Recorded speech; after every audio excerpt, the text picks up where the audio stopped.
Muy buenas tardes tengan todos ustedes. La Universidad Nacional Autónoma de México y la Coordinación de Humanidades a través del Programa Universitario de Estudios sobre la Ciudad tienen el gusto de presentar a ustedes el Seminario Permanente de los Centros Históricos de la Ciudad de México, el cual desde sus inicios ha contado con la presencia de destacados investigadores de la UNAM y especialistas de otras instituciones nacionales y extranjeras, quienes han expuesto sus opiniones en torno a la conformación histórica de los espacios, procesos socioculturales y ambientales de las ciudades y sus centros históricos. Para el presente año, el eje temático escogido para el seminario es Gestión para la conservación y sostenibilidad de los centros históricos. A partir de este tema, se han convocado especialistas en el estudio y análisis de los principales aspectos relacionados con el manejo y gestión de los centros fundacionales y su patrimonio. El día de hoy damos la bienvenida a nuestro ponente, el doctor Fausto Cardoso Martínez, exdirector del Grupo de Investigación Ciudad Patrimonio Mundial de la Universidad de Cuenca, Ecuador, quien nos hablará de su investigación titulada El derecho a vivir en los sitios patrimoniales, una estrategia campesina aplicada a la ciudad.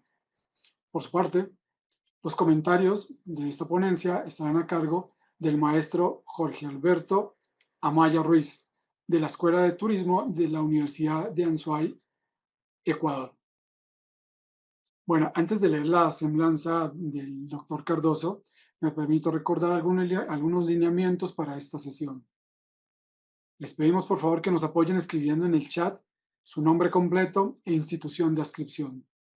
Les pedimos que apaguen sus micrófonos durante la sesión. Al final de la participación del doctor Cardoso, no, perdón, del doctor Amaya, se abrirá una sesión de preguntas y respuestas. Se estirarán algunos minutos, por lo cual les pedimos que sus preguntas sean breves y concisas. No es posible extenderse más de un minuto y medio.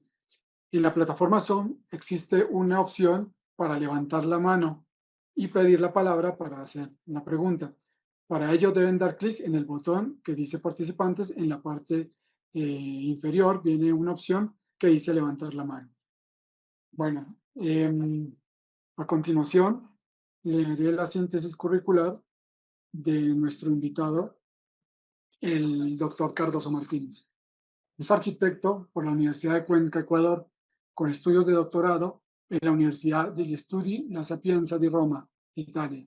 Posee una amplia trayectoria como catedrático titular de la Facultad de Arquitectura y Urbanismo en la Universidad de Cuenca, así como en la Maestría de Conservación y Gestión del Patrimonio Cultural Edificado. Eh, También fue director del Grupo de Investigación Ciudad Patrimonio Mundial de la Facultad de Arquitectura y Urbanismo de esta misma universidad. Es miembro de la red iberoamericana Proterra. En 1999 dirigió el equipo técnico para la inclusión de Cuenca, Ecuador, en la lista de Patrimonio Mundial. Ejerció el periodismo y la comunicación desde hace más de 45 años en Radio Ondas Azuayas.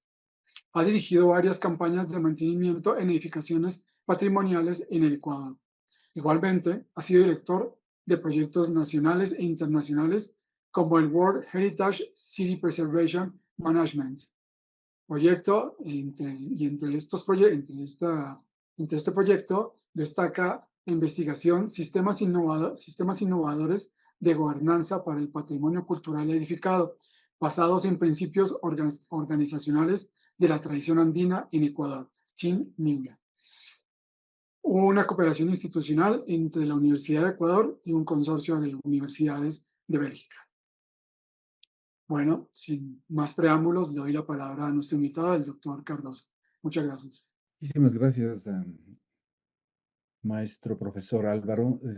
Gracias a Jorge que nos acompaña también, a Jessica Padilla y a todo el equipo de este precioso grupo de trabajo que tienen en la Universidad Nacional Autónoma de México, que es el PUEC, y a la querida Universidad Nacional Autónoma de México. Muchas gracias por el espacio que me ofrecen esta tarde-noche para compartir un poco las experiencias relacionadas con nuestro trabajo aquí en la ciudad de Cuenca y en la Universidad de Cuenca.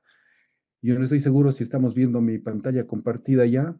El tema que ha sido planteado para el día de hoy es un tema muy grande, muy complejo, porque tiene muchos espacios de aproximación y enfoques que pueden ser desarrollados, ¿no?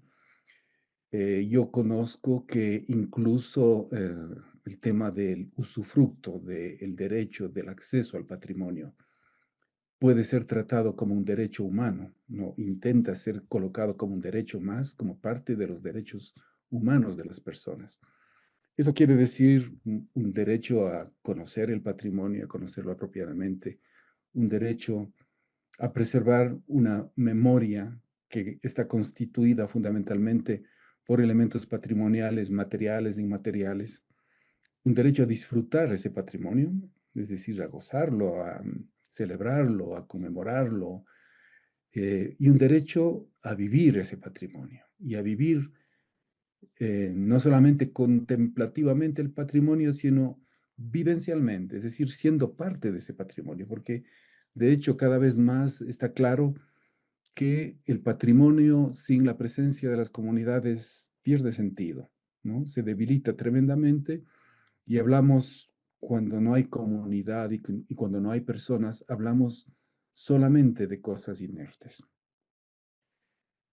Creo, sin embargo, que estamos viviendo tiempos muy difíciles, muy complejos en este momento, ¿no? Todos ustedes conocen eh, las grandes derivas políticas, muchas de ellas autoritarias, que comienzan a palpitar en el mundo, estos pasos agigantados hacia un proceso de fortalecimiento de poderes enormes, de poderes fácticos, de poderes gigantescos por todo lado.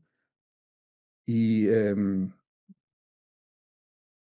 patrimonio no está exento de correr riesgos por estas nuevas condiciones de vida, por estas nuevas condiciones humanas que se van poco a poco asentando en nuestro planeta. Y para empezar un poco provocativamente, a ver, quiero mostrarles esta fotografía, ¿no? Esta es una serie de imágenes que ha sido publicada hace 2 días por la BBC de Londres, en donde se puede observar un mismo ambiente de la Casa Blanca con diferentes actores. Si recorremos la imagen de izquierda a derecha y de arriba abajo, podemos observar al presidente Bush, podemos observar al presidente Obama, a Donald Trump en su primer periodo, al presidente Biden y a Donald Trump en su segundo periodo. Creo que la imagen, si es observada, o la serie de imágenes, si son observadas con un cierto detalle, nos pueden comenzar a dar ya algunos mensajes de lo que está pasando en la Casa Blanca, ¿no? Ustedes pueden ver cómo hay muy pocas transformaciones prácticamente hasta la presencia, incluyendo la primera presencia de Donald Trump, hasta la segunda, hasta la presencia del presidente Biden. En la última imagen, la que es un poquitín más grande, en donde está el presidente Trump con Zelensky, ustedes pueden ver una suerte de aproximación a una imagen mucho más barroca. Pueden observar una sobresaturación de imágenes de presidentes, expresidentes de los Estados Unidos, pero sobre todo se puede observar una incursión en algunos elementos dorados, decoraciones doradas por todo lado, ¿no? ¿Tienen estos elementos mensajes para la lectura de este tipo de espacios? Probablemente sí. Em, vamos a ver. Porque esto está vinculado con una serie de iniciativas que el presidente de los Estados Unidos ha adoptado. eh, Se cree que con mucho ímpetu autoritario y sin pasar mínimamente por condiciones de evaluaciones y propuestas y aprobaciones que en cualquiera de nuestros países seguramente se dan, pero de una oferta de hacer una pequeña remodelación en la Casa Blanca pasó a la construcción de un salón densamente neo-barroco con decoraciones de color dorado que están un poco por todo lado. Lo que habla un poco de la expectativa, de la meta, de esa necesidad de mostrar poder y de concentrar imágenes, ¿no? Con las cuales identificar el gobierno del presidente Trump. Son imágenes que en el fondo se nutren de lo que podría pensarse desde mi perspectiva. Ciertamente este patrimonio que está construyendo Donald Trump es muy discutible, pero podría pensarse de que la suntuosidad, el lujo, el oro en las paredes, etcétera, tiene que ver con la construcción de una imagen política poderosa, mm, autosuficiente, que está por sobre cualquiera de los otros poderes que equilibran cualquier poder democrático en el mundo, ¿no? Y aquí me enlazo con esto que está pasando. La imagen de la izquierda es la imagen de el inicio de la demolición de la Casa Blanca, en donde incluso se decía que esta sala, que esta zona de la Casa Blanca no iba a ser destruida. Y a la derecha está una imagen claramente de Gaza, ¿no? De la Gaza que ha sido arrasada por el poder militar y la utilización de este tipo de imágenes gracias a redes sociales y videos, etcétera, en donde podemos ver, sentir, podemos incluso explorar con algo de profundidad la forma de pensar del actual presidente de los Estados Unidos en relación con el mundo, ¿no? Sabemos que Gaza, la Franja de Gaza misma, es un sitio enormemente rico en elementos patrimoniales. Estuve explorando un poquitín el día de hoy los sitios patrimoniales que hay en la Franja de Gaza y son varios, ¿no? Y algunos de ellos han sido apenas recabados, restaurados, descubiertos, protegidos recientemente. Algunos fueron por las propias circunstancias analizados y explorados apenas en el año 2024, fueron inscritos en la lista de Patrimonio Mundial y pasaron casi inmediatamente a la lista de Patrimonio Mundial en peligro, por obvias razones, ¿cierto? Este es un primer elemento importante que creo que hay que tenerlo presente, ¿no? El otro es que les quiero rápidamente comentar como preámbulo, es que un profesor eh, uzbeco que trabaja para Naciones Unidas, que se llama Balakrishnan Rajagopal, un nombre difícil para nosotros.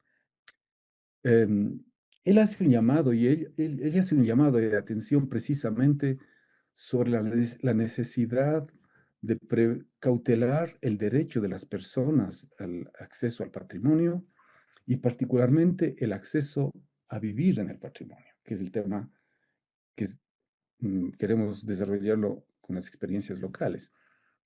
El profesor es profesor del Instituto Tecnológico de Massachusetts y es una persona que funge de relator especial de las Naciones Unidas sobre el derecho a una vivienda digna. Y el profesor, a propósito de la cita que se llevó recientemente por parte de la UNESCO en Samarcanda, en Uzbekistán, él alertaba ya, porque había ido a una misión anterior, sobre el riesgo de perder el patrimonio con esta idea de que el patrimonio es algo que tenemos que mostrar a los turistas, que tiene que promover una serie de visitas intensa, que tiene que ser un espacio de grandes inversiones económicas y que tiene que ser, en definitiva, una fuente de negocios y de producción de dinero. Las comunidades que viven en los sitios patrimoniales, dice este profesor, suelen ser quienes las cuidan con mayor entrega. Hemos discutido ya muchas veces el hecho de desarraigar a comunidades, relocalizarlas para dejar espacio libre para emprendimientos hoteleros, turísticos o cualquier otro tipo de infraestructura, en los cuales se utilizan estrategias que son casi universales, ¿no es cierto? En donde se habla de que el mundo ha sido consultado, de que los habitantes han sido alcanzados con preguntas y respuestas y que finalmente hay la benevolencia y la autorización de los habitantes para ser desplazados.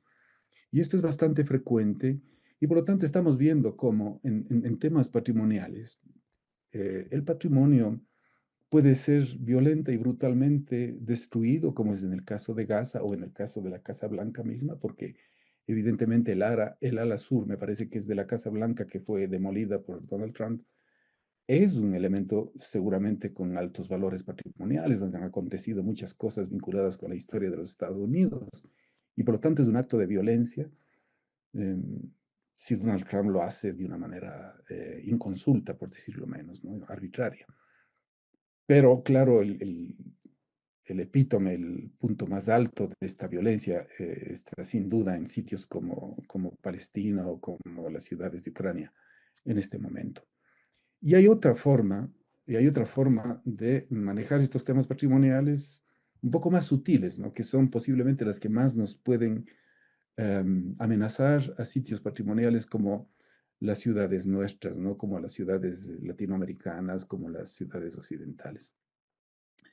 Este es un poco el gran marco que quería dejar planteado para reflexionar un poco sobre los temas que vamos a desarrollar esta noche, ¿no? Em, Quiero decirles que un poco mi huella de identidad está relacionado toda la vida con la educación en la Universidad de Cuenca y con el trabajo en el Grupo Ciudad Patrimonio Mundial, un grupo de jóvenes, muchas mujeres, poco menos hombres, que es una segunda generación que ha incursionado en la Universidad de Cuenca para trabajar los temas patrimoniales. He podido dirigir este grupo de investigación entre el año 2007 y 2024 por los últimos 17 años y he tenido vinculación con la cátedra universitaria desde hace 36 años. Me he retirado apenas hace algunos meses, pero tengo la energía suficiente y el gusto y el honor de participar en foros como el que el día de hoy nos convoca. Ubiquémonos un poco en la perspectiva geográfica, perdón. Ahí estamos ante un mapa del pequeño Ecuador y esos dos recuadros que nos van aproximando a los sitios geográficos en los que estamos actuando.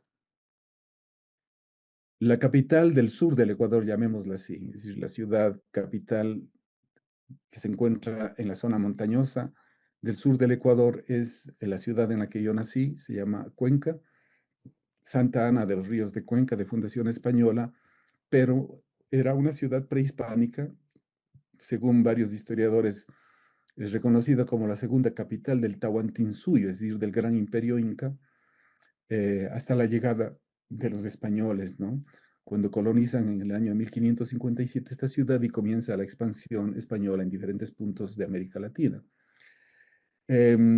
Luego, en la imagen vertical de la derecha, pueden observar la vinculación con línea amarilla entre Cuenca y un pequeño pueblito de apenas 800 habitantes en este momento, deberá tener aproximadamente 1000 habitantes, que se llama Susudel, desde donde estoy transmitiendo esta conferencia para ustedes o compartiendo estas experiencias con ustedes.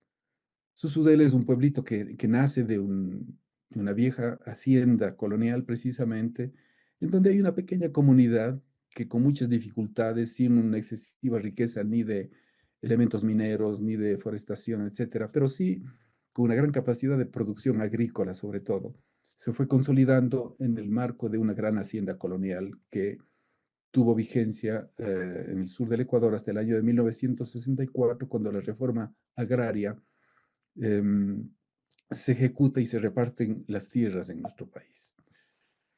Em, Sobre Cuenca debemos decir que en el año de 1982 la ciudad es inscrita en la lista del Patrimonio Nacional. Esto realmente fue importante porque a diferencia de otras ciudades ecuatorianas que no dieron este paso, la ciudad de Cuenca pudo, con todos los problemas y con todas las dificultades que tienen relación con este tipo de ciudades en América Latina, la ciudad de Cuenca pudo conservar en buena medida su patrimonio. En el 82 fue importantísimo hacerlo porque estaban cruzadas las ideas del modernismo, de la modernización de las ciudades en toda América Latina, y la modernización pasaba generalmente por la sustitución de edificaciones y la reconceptualización de espacios arquitectónicos y urbanos, y de la ocupación de nuevos territorios en las inmediaciones para el desarrollo de ciudades modernas, etcétera. Y en el año de 1999, gracias a este primer paso dado por la ciudad de Cuenca en el año de 1982, en el 99, la ciudad en el 98 postula y en el 98 postula y en el 99 la ciudad es aceptada e inscrita en la lista de Patrimonio de la Humanidad. Pueden ver el documento de la declaratoria en la parte baja izquierda de la imagen. Sé que el tema de la declaratoria de un sitio como Patrimonio de la Humanidad está siempre cuestionado y está siempre debatido, ¿no?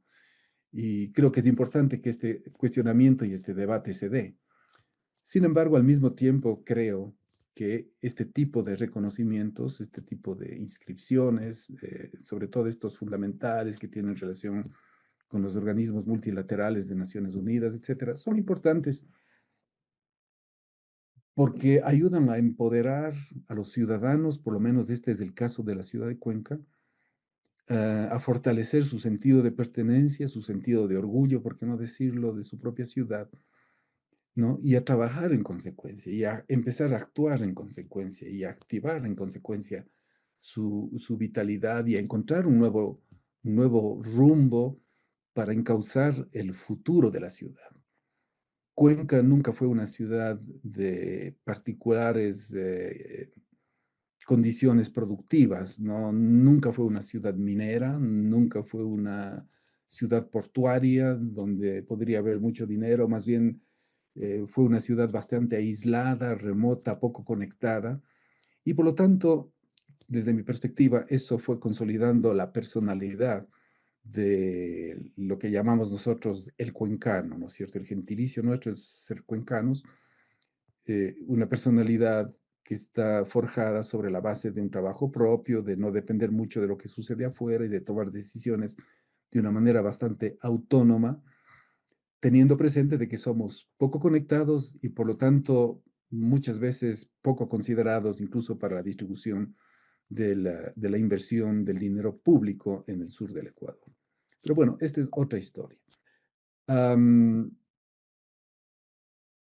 en el año 2007, la ciudad de Cuenca, la Universidad de Cuenca particularmente, establece un convenio de trabajo con la Universidad Católica de Lovaina, de Bélgica. Y en estos puntos voy a ser muy breve porque el tema es otro, pero creo que es importante dejar sentado el antecedente.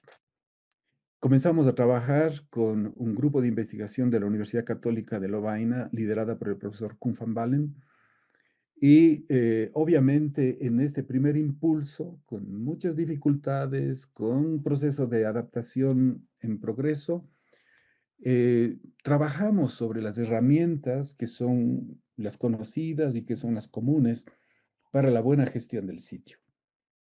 Entonces, la idea nuestra fue la de ir llenando los vasos de información que eran necesarias para una buena gestión, un poco a imagen y semejanza de lo que ya habían adelantado esfuerzos europeos como Monumentenwacht u otras organizaciones de Europa que habían instalado ya procesos de mantenimiento, monitoreo y conservación preventiva para los sitios patrimoniales europeos. Entonces, nosotros incursionamos también en entendiendo un poco la personalidad y la forma de acceso del habitante local, incursionamos también en la producción de cómics. De ahí vienen estas imágenes que ustedes van a ver con una cierta frecuencia en la presentación, en donde a través de imágenes ilustradas tratábamos de alcanzar una buena relación con las personas para un mejor entendimiento de qué es lo que realmente estábamos queriendo hacer sobre la base de monitoreo y conservación preventiva en la ciudad. Se trata de ir llenando a través de diferentes formas de monitoreo los diferentes vasos de información que nunca están completamente llenos, pero que son necesarios, porque mientras más información tenemos sobre los sitios o los monumentos, con mayor seguridad podemos tomar buenas decisiones para su conservación. Esto es fundamental tenerlo presente. Diseñamos una historieta de cómic con un personaje que nació de la propia cultura local. Don Víctor se llama, un restaurador de sombreros, por lo tanto, colega también nuestro. Y claro, hicimos un cómic que se llama Las aventuras de Don Víctor. Y este Don Víctor tuvo el cumplimiento de una serie de travesuras tratando de mantener su casa, etcétera. Una historia muy sencilla, muy simple de entender, que terminaba buscando a expertos para que le ayuden a mantener su casa, ¿no? Aquí pueden ver algunas de las cosas que hacía Don Víctor en ese momento. Con este personaje diseñamos una serie de cartillas de mantenimiento para el patrimonio. Son, me parece, 10, 12 cartillas de diferentes temas relacionados con el buen mantenimiento del patrimonio para ir cumpliendo esos niveles de información que cumplan con las necesidades de registro, catálogo y monografía que están relacionadas con el sistema de inventarios de la ciudad. Esto fue muy importante porque desarrolló un nexo amable con muchos habitantes de la ciudad de Cuenca y particularmente con los propietarios de las casas de la ciudad de Cuenca. Aquí pueden ver algunos de los portales de las cartillas de mantenimiento, un par de imágenes de las ilustraciones que habíamos producido. Y en el año 2010, estas cartillas fueron reeditadas, pero en Bélgica, ¿no? Traducidas al inglés, como podrán ver ustedes en las imágenes grandes de la izquierda, fueron traducidas al inglés y este cómic fue presentado en un evento internacional en la ciudad de Brujas, recuerdo claramente, eh, como uno de los ejemplos importantes de cómo hacer más accesible el patrimonio para las personas. Las cartillas de mantenimiento, por otro lado, son súper importantes, son muy importantes porque se refieren a los diferentes elementos que contienen las viviendas cuencanas en general, ¿no? Estas son cartillas claramente trabajadas para un centro histórico, para las edificaciones y para las estructuras como Cuenca. Entonces, materiales pétreos, elementos ornamentales, los pisos, los muros, etcétera, la forma de manejar la pintura están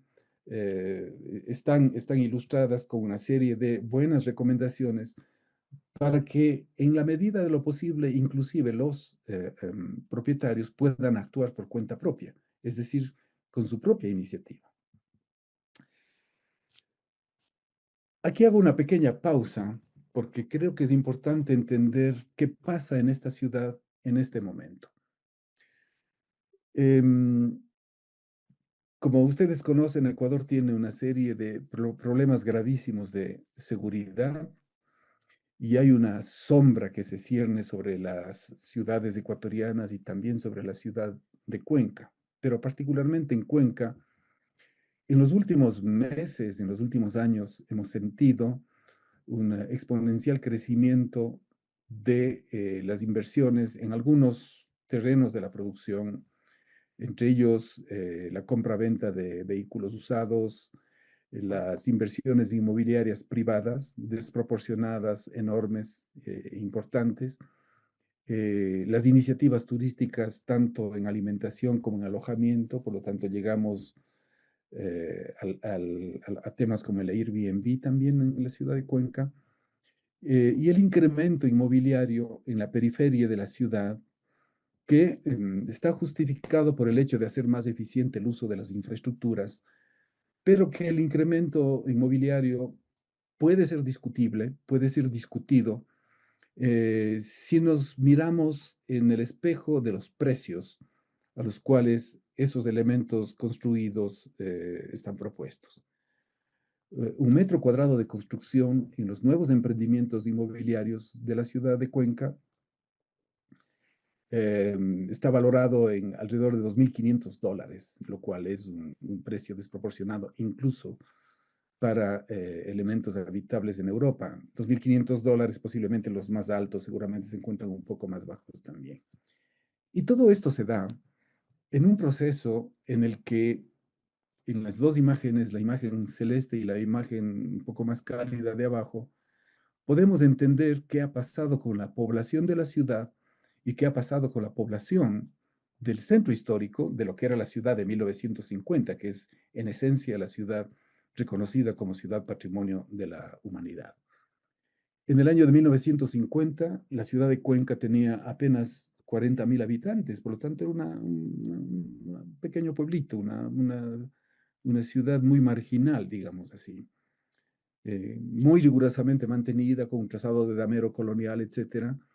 Y a partir de los 50 se dispara una curva de crecimiento humano, ¿no es cierto? Una curva estadística de población que en el año 2025 llega a 625.000 habitantes en este momento. Esto pasa con la ciudad, pero con el centro histórico, este proceso no se refleja de una manera equivalente. Lo que pasa en el centro histórico, declarado Patrimonio de la Humanidad, es que se produce un ligero crecimiento, digamos, o mantenimiento de la población entre 1950 y 1998, cuando consultamos sobre la población del centro histórico, que era más o menos 40.000 habitantes, porque algunos habitantes ya estaban ocupando las zonas periféricas de la ciudad. Y en el año 2025, de acuerdo a resultados de investigaciones realizadas por la propia Universidad de Cuenca, la población del centro histórico, a diferencia de lo que sucede con la población de toda la ciudad, ha disminuido y se reduce a 21.000 habitantes aproximadamente. Estos son datos que nos tienen que hacer reflexionar, son datos que nos llaman la atención. En una conferencia en la que participé hace pocos días en la Universidad de La Soy, precisamente, las personas que exponían desde la Municipalidad de Cuenca nos mostraron el pequeño gráfico que estoy señalando con la flecha en este momento, en donde se puede ver en tono carmín oscuro el área del centro histórico de la ciudad de Cuenca, el área en más claro de la ciudad de Cuenca en general, pero en rosado ustedes pueden ver las zonas de expansión de la ciudad de Cuenca. Es decir, son zonas en las que hay nuevos asentamientos humanos, muchos de ellos sin infraestructura, sin transporte público, sin ningún beneficio de servicios, a donde se han ido a vivir al menos uno de cada tres habitantes de toda la ciudad, es decir, una población de 200 y pico de mil personas, ¿no? Que por buscar lugares un poco más accesibles y más baratos de acceso a la vivienda o terrenos en los cuales construir, etcétera, eh, han decidido moverse hacia allá, provocando una serie de dificultades y problemas para la propia ciudad y para su propia condición de habitantes de la ciudad. Estas personas obviamente tienen muchas más dificultades de moverse hacia los servicios centrales de la ciudad, dificultades de movilidad y por lo tanto encarecimiento de los desplazamientos, menos acceso sin duda a los servicios porque hay que hacer un esfuerzo mayor para acceder a los servicios que no están distribuidos de forma equitativa en todos estos sitios que se han generado. Menos acceso a entretenimiento, ¿no es cierto? Al disfrute de orillas de los ríos, al disfrute de espacios públicos, al acceso a la cultura, etcétera. Y por lo tanto, una mayor inversión del gasto de su propio tiempo, que no sé si tiene que ser medido siempre en dinero, pero es una mayor inversión de su propio tiempo en desplazamientos. Y esto provoca un gran problema, también un gran problema en la calidad de vida de estas personas. ¿Qué es lo que ha pasado viendo el problema también desde otra perspectiva? Le comentaba al profesor Álvaro hace un momento que Cuenca y Ecuador en general, en las zonas urbanas, son territorios construidos con arquitectura con tierra, ¿no? Y que la arquitectura con tierra, en esa curva que ustedes pueden ver en la imagen, fue el elemento esencial de construcción hasta mediados del siglo pasado, hasta que se crea la Facultad de Arquitectura en el año de 1958 Entramos de hecho en el movimiento modernista de la arquitectura, pero también hay un proceso de industrialización de la arquitectura. Se generan flujos de migración por primera vez entre Cuenca y los Estados Unidos particularmente, y luego con Europa también. En el año 2000, Cuenca, en el 1982, Cuenca ingresa en la lista de Patrimonio Nacional y en el 99 en la lista de Patrimonio Mundial. Pero esta curva es un poco lo que queremos entender, refleja el aprecio, la conservación y la construcción con elementos arquitectónicos de tierra que son parte de la arquitectura local. Con la creación del proyecto Ciudad Patrimonio Mundial de la Universidad de Cuenca en el año 2007, creo que se da un impulso fundamental porque se abren una serie de posibilidades de trabajo con relación con la arquitectura con tierra, como ustedes van a ver un poco más adelante. Y esta imagen, o este par de imágenes es muy clara, ¿no?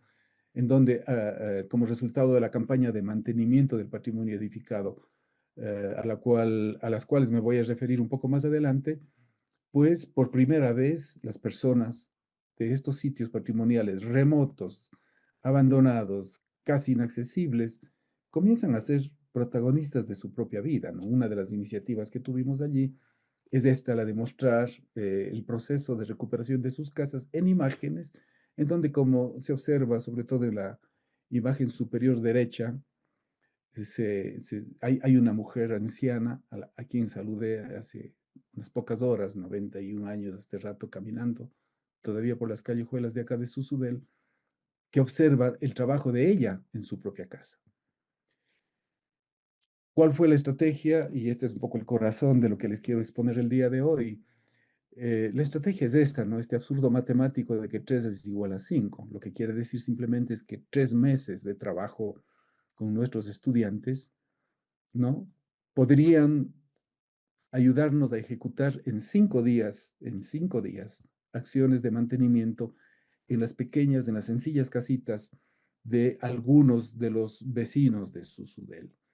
Esto dio pauta al nacimiento de la primera campaña de mantenimiento de Susudel en el año 2011, con esta simbología que se mantuvo y se ha mantenido en todas las campañas de mantenimiento, comunidad más universidad restaurando, que evoca en forma no explícita, pero sí cercana, uno de los símbolos del patrimonio mundial de la UNESCO, ¿no? Que es este elemento romboidal o cuadrado girado, que habla de la racionalidad, del mundo racional, que en el caso de la UNESCO está envuelto por un círculo que es el patrimonio natural. Este es patrimonio cultural, el símbolo de patrimonio cultural, y el otro es el patrimonio natural. Convergieron en el proyecto o con el proyecto de investigación en ese momento las dos iniciativas. La una era una iniciativa académica que la veníamos desarrollando desde hace algunos tiempos en la Facultad de Arquitectura, y la otra, la necesidad de investigar con el fin de entregar herramientas para la conservación preventiva. Nos dimos cuenta de que sin la comunidad y sin la participación social, perdíamos una gran oportunidad de hacer que la conservación preventiva se fortalezca y que a su vez las personas se apropien de las iniciativas desarrolladas por la universidad o por esta conjunción de fuerzas. En esta primera iniciativa, como se puede observar en la imagen, están involucrada la universidad, está la comunidad, están varias instituciones, algunas públicas, algunas del sector privado también, los maestros que son los detentores de la capacidad de trabajo, grupos de militares, de soldados de las Fuerzas Armadas. Alguna vez yo presenté esto en México y me dijeron, ¿qué hacen los militares allí? ¿Cómo es posible que los militares, es un poco la lectura que se tiene de los militares, que podría ser un poco diferente en diferentes partes del mundo, pero finalmente los militares, por lo menos en Ecuador, son personas jóvenes con menos oportunidades de trabajo, y a veces varios de ellos con capacidades y sabiduría en cuestiones de construcción como las que estamos haciendo. Y luego una campaña de mantenimiento, perdón, de promoción, etcétera, de creación de expectativa para que esto funcione. La forma de organizarnos rápidamente es esta, ¿no? Se crearon 10 grupos de trabajo, cada uno con nombres escogidos por cada grupo, y cada grupo estaba conformado de la manera que ustedes están observando, con 3 profesores, un estudiante responsable, con los soldados de las Fuerzas Armadas, maestros calificados y con miembros de la comunidad. Muchas personas, parientes de los propietarios de las casas, migrados muchos de ellos a ciudades más grandes de Ecuador, vinieron a apoyar la campaña de mantenimiento que convocó algo más de 130 personas en total. Aquí pueden ver un par de imágenes de esta primerísima campaña, de las casas que no eran casas realmente complejas. De todas maneras, había un desafío muy grande porque este es un trabajo que se hizo en 5 días consecutivos. Los primeros días fueron muy desafiantes para todos nosotros, pero ya en el tercer día nos dimos cuenta de que estábamos pasando el cenit, digamos así, del desafío, ¿no? Y llegando a pensar que el resultado iba a ser bueno, iba a ser efectivo. No hay grandes transformaciones en estas casas, no hubo grandes transformaciones. Sí, por ejemplo, en este caso, la restauración, esta es la casa que nos motivó a todo, es la casa símbolo, digamos así, de todo lo que ha pasado después en relación con las campañas de mantenimiento de la Universidad de Cuenca. Restauramos la grada, era una gradita que simplemente estaba hecha en adobe, en tierra cruda, por lo tanto, bastante destruida. Luego pusimos unos pasamanos, etcétera. Y en la parte de abajo, en los pequeños recuadros, se puede observar el monitoreo que hicimos del proceso de trabajo, de la inversión, de las soluciones que fuimos dando, etcétera. Por lo tanto, no solamente era un trabajo de construcción, era un trabajo fuertemente académico, eh, muy bien manejado por profesores, pero sobre todo por estudiantes de la Universidad de Cuenca. Y por lo tanto hay un gran aprendizaje para los estudiantes en este tipo de experiencias. Vamos a seguir adelante porque les quiero mostrar en qué se convirtió un poco este proceso, ¿no? Esta es la misma organización expresada en otras, digamos, en otra expresión gráfica.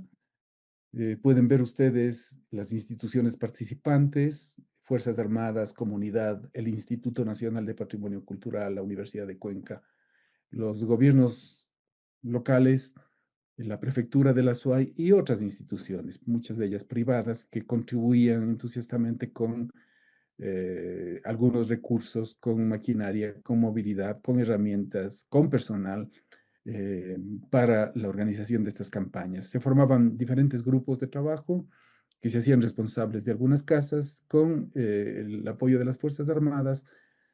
Finalmente, habían equipos de trabajo que se ocupaban de una, dos, tres, en el caso de Susudel, hasta 4 casas por grupo, que fueron resueltos efectivamente en 5 días. Al fin de la experiencia de Susudel, logramos intervenir en forma prácticamente completa 48 de las 52 casas. Y luego el espíritu de este trabajo quedó instalado y solidariamente 4 casas más fueron realizadas que eran parte del trabajo. Aplicamos un, un, un, una sabia frase de un profesor egipcio que se llama Hassan Fatih, que tal vez ustedes lo conocen, que decía, una persona sola no puede construir una casa, pero 10 personas sí pueden construir 10 casas. Esta fue una frase clave que nos ayudó muchísimo a motivar a las personas para que sientan que el trabajo colectivo puede hacer mucho más que el trabajo individual, ¿no? Y hacer que las personas se sientan parte de un gran proyecto. Luego de esta campaña de mantenimiento, aquí pueden ver ustedes todas las campañas de mantenimiento que desarrollamos a partir del año 2011 con la campaña de Susudel.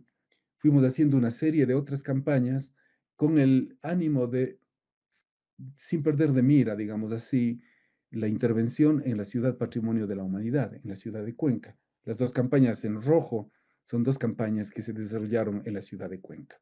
Nos vamos a referir a ellas un poco más adelante.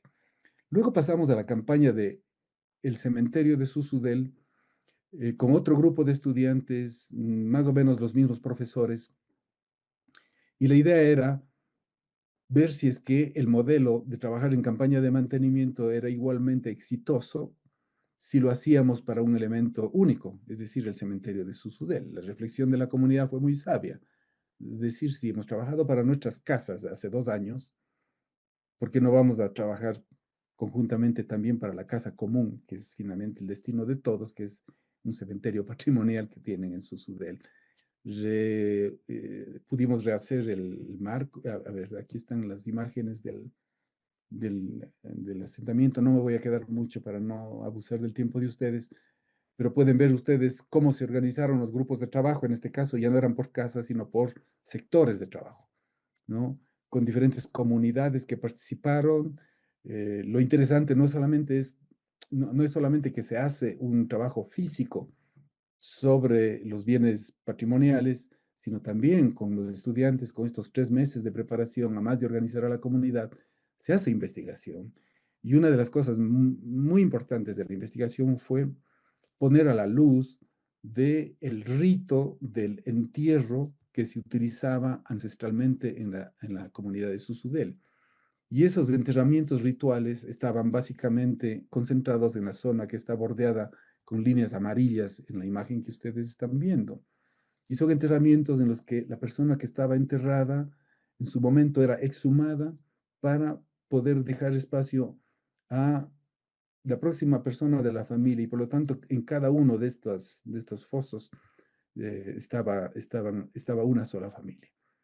Y la ritualidad previa a esto también fue descrita, fue relatada y hemos publicado en forma más o menos detallada cuál es el proceso de la muerte desde que la persona fallece, la velación, la forma en la que es tratado el cuerpo, etcétera, hasta la llegada a el cementerio, pasando por la ceremonia en la capilla de Susudel.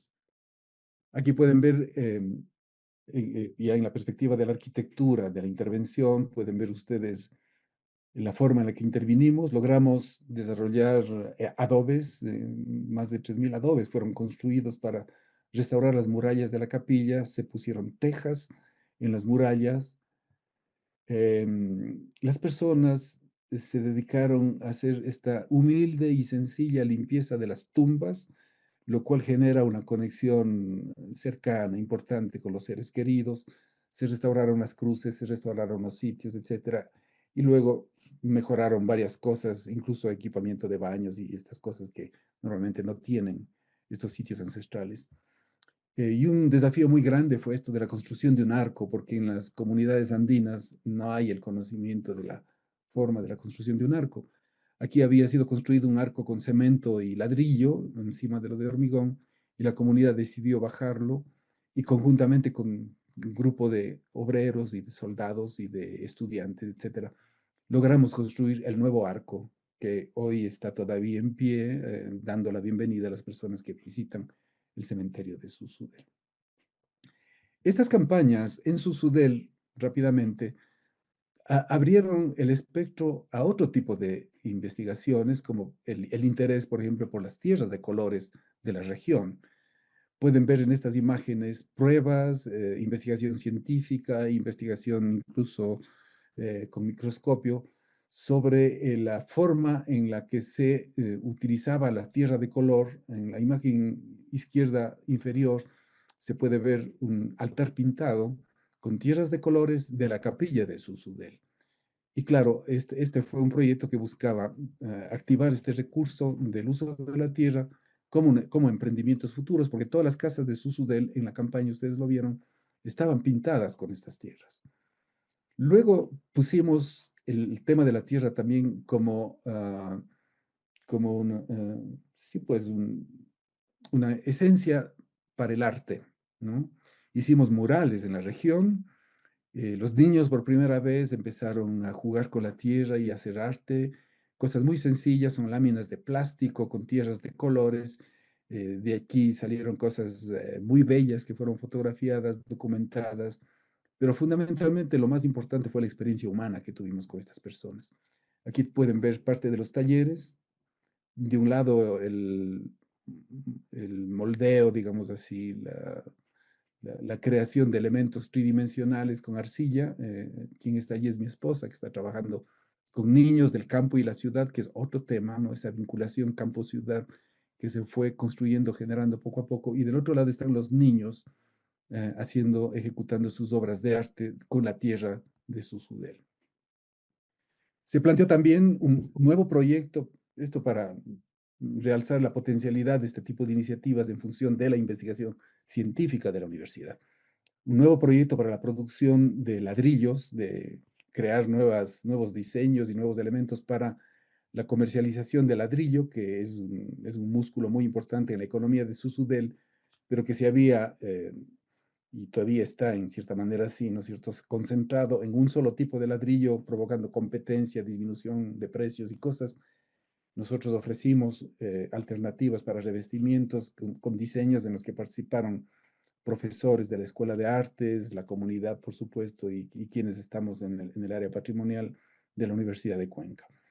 Hicimos talleres para niños, talleres de arquitectura para niños, que se llaman los talleres de los pequeños arquitectos, para que los niños se encanten, ¿no? Ellos no tienen legos de plástico, pero construimos legos de tierra, ¿no? Pero además, pegando las cosas, uniendo las piezas con barro, ¿no? De tal manera que los niños se ensucien sus manos, se encanten con la capacidad de producir, es decir, ir construyendo poco a poco este amor por el trabajo con la tierra, que este paréntesis que nos ha dejado la arquitectura industrial en las comunidades rurales había provocado.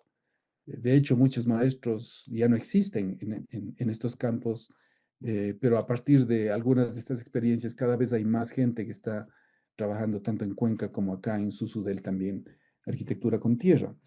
Aquí pueden ver el trabajo también de un pequeño taller de carpintería, porque hicimos esta iglesia, replicamos la iglesia de Susudel como uno de los modelitos de arquitectura con tierra con los niños.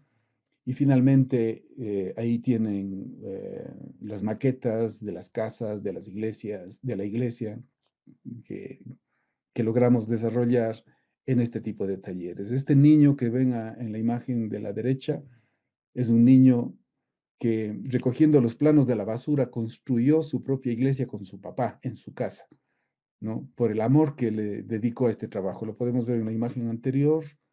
En esta imagen es este niño que está acá, que está intensamente concentrado en resolver cómo se realiza una ventana oval de la capilla, ¿sí? Y se sentía que este niño tenía una cierta capacidad de liderazgo, ¿no? Y luego él recogiendo las cosas de la basura, los planos que ya estaban sucios de barro, descartados, lograron hacer esta nueva iglesia y este niño luego terminó el colegio, quiso seguir arquitectura, aplicó por facultades de arquitectura, pero la educación en el campo es mucho más desbalanceada en relación con el acceso que tienen los chicos de la ciudad y no tuvo acceso a la universidad. Finalmente migró y esa es un poco la tragedia ecuatoriana, ¿no? De gente valiosa que por tener estos desniveles, de estas faltas de balance en la educación del campo y de la ciudad, terminamos perdiendo y terminan lanzándose a la aventura de la migración por México y Estados Unidos.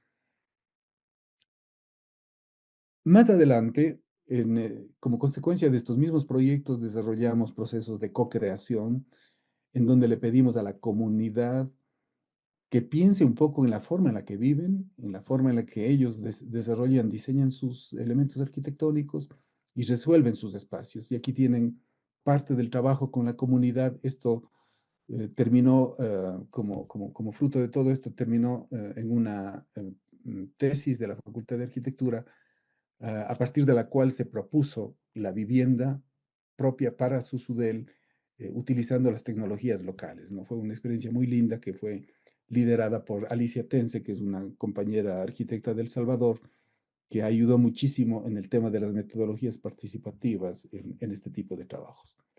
Más adelante, finalmente ya en la pandemia, ¿no? En la pandemia encontramos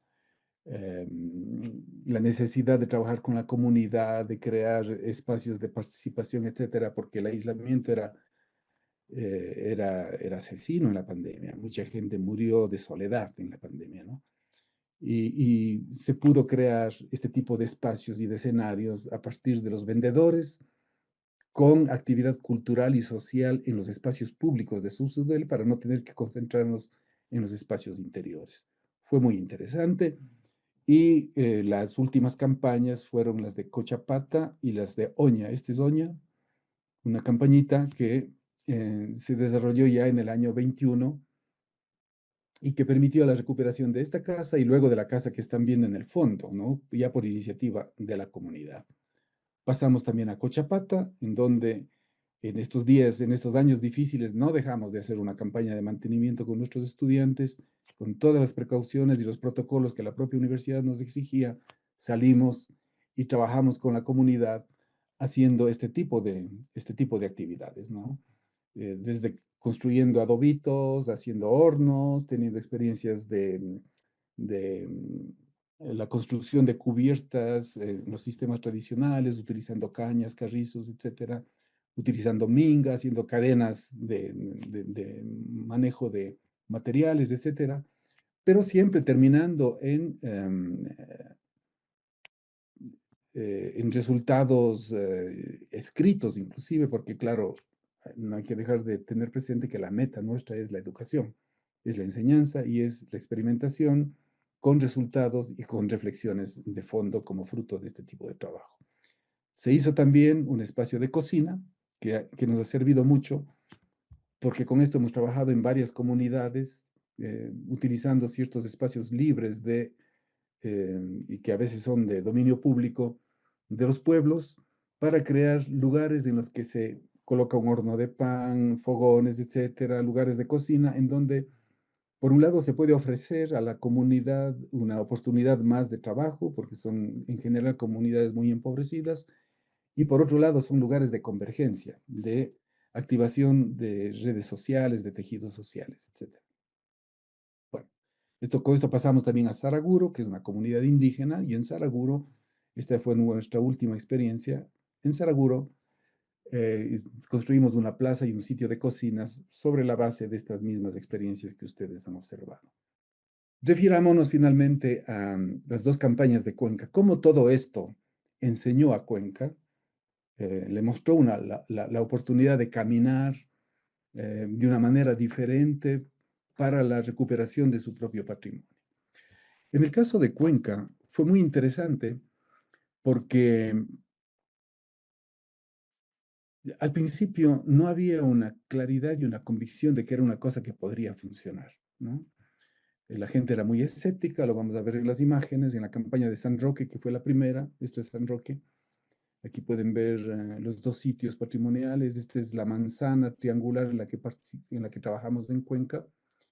Este es el sitio de San Roque, el que está representado en esta imagen, y este es el sitio de las herrerías que está en la imagen inferior. Son los dos sitios en los que hemos trabajado en la Universidad de Cuenca.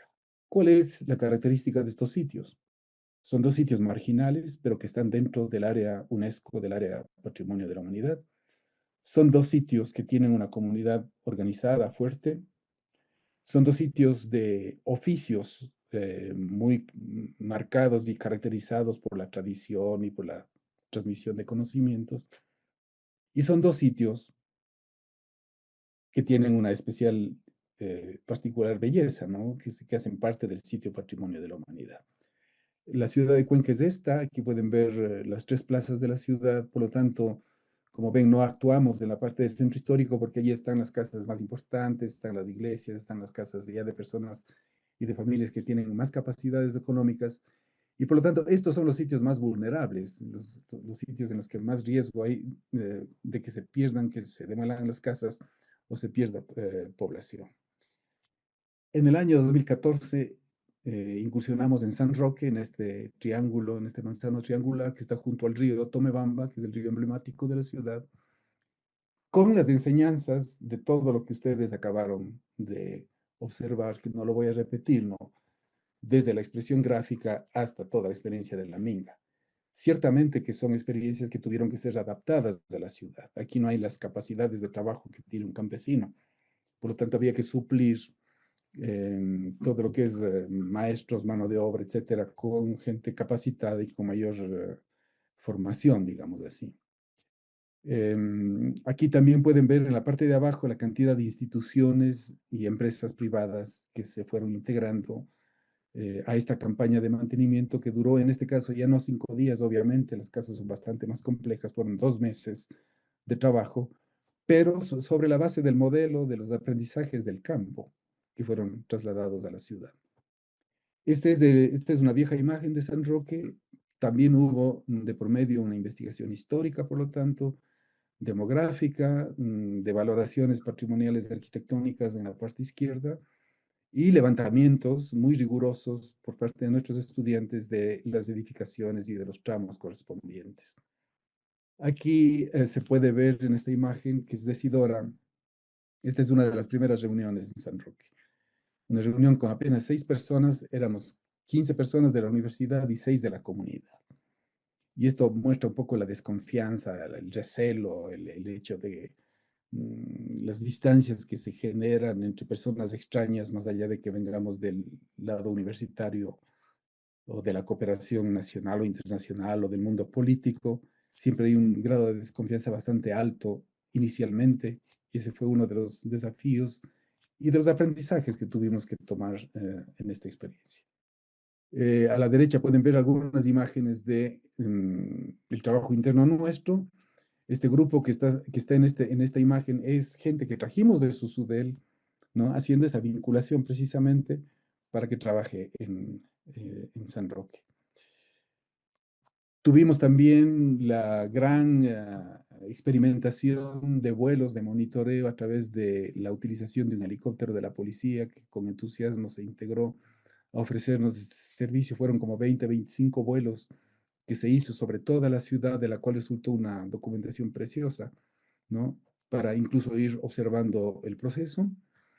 Aquí pueden ver esta primera distante relación de una vecina con una de nuestras estudiantes y el maestro que está ahí parado al lado, uno de los albañiles, que terminó en este tipo de relaciones humanas, ¿no? Una señora, una vecina que, no sé, le baña con agua bendita a uno de nuestros colaboradores, a uno de nuestros compañeros, ¿no? Esta era la forma de agradecimiento de ella. Entonces, quiero decir, son cosas de un tremendo peso humano las que vivimos en esta circunstancia. Alguna imagen de la forma en la que nos organizamos, que fue muy parecida a la de Susudel, solamente que aquí un grupo, por ejemplo, escogió llamarse los Bandidos de San Roque, porque claro, este era un barrio reconocido en la ciudad como un barrio peligroso, ¿no? Como un barrio de bandidos, de malandrines, decimos aquí en Ecuador. Pero que finalmente es un barrio cohesionado, es un barrio que se cuida solo, es un barrio que tiene su personalidad y seguramente también sus problemas, pero es un barrio en donde vive nuestra gente, donde está la gente que realmente hace vida de barrio en nuestra ciudad patrimonial. Solamente una imagen para mostrarles un poco qué es lo que hacíamos, ¿no? Aquí pueden ver las condiciones de un espacio de trabajo, perdón, de vida de uno de los vecinos de una casita muy, muy humilde, ¿no? Los trabajos los hacíamos también interiormente, muchas veces hacíamos cambios de instalaciones de agua, de instalaciones de luz, de instalaciones de evacuación de agua, de pisos.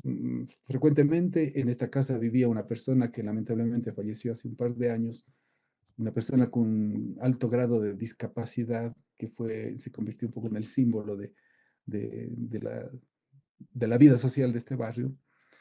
Y las casas, desde mi punto de vista, más allá de la intervención física que beneficiaba la movilidad, creo que recuperaban dignidad para las personas que habitaban en ella, ¿no?